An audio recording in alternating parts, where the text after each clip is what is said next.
tapping my brush tool to open my brush library. In the spray paint section, I'm going to choose the fine nozzle brush.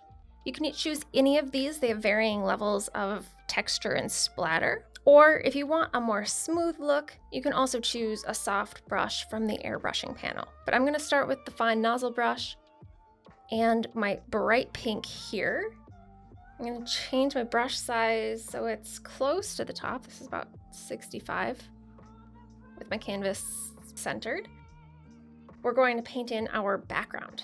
So right now we're just on layer 1, and in my upper right corner, I'm going to paint some of this pink. Then I'm going to select my orange.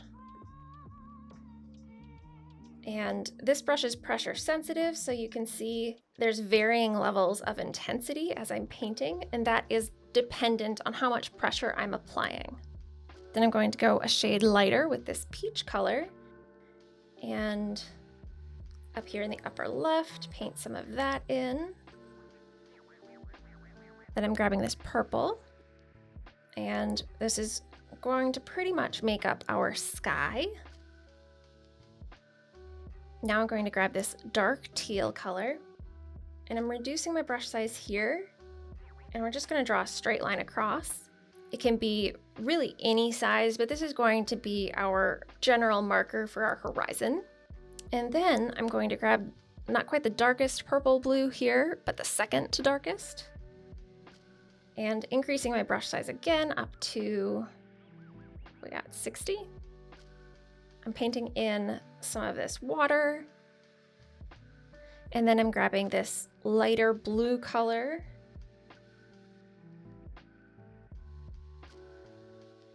We'll throw in some light purple down here as well. Now that we have all of our blotchy colors on for our background, I want to use the smudge tool to kind of mix it all together.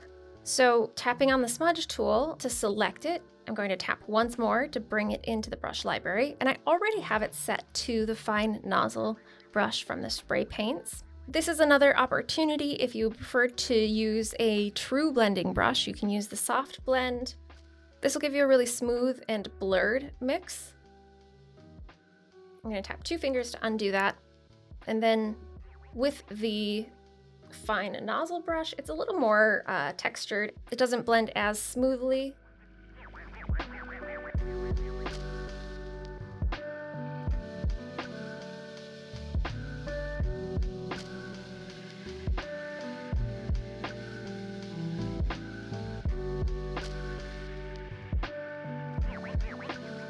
With the background done, we can jump into drawing a mountain using one of Procreate's most useful tools, which is Quick Shape.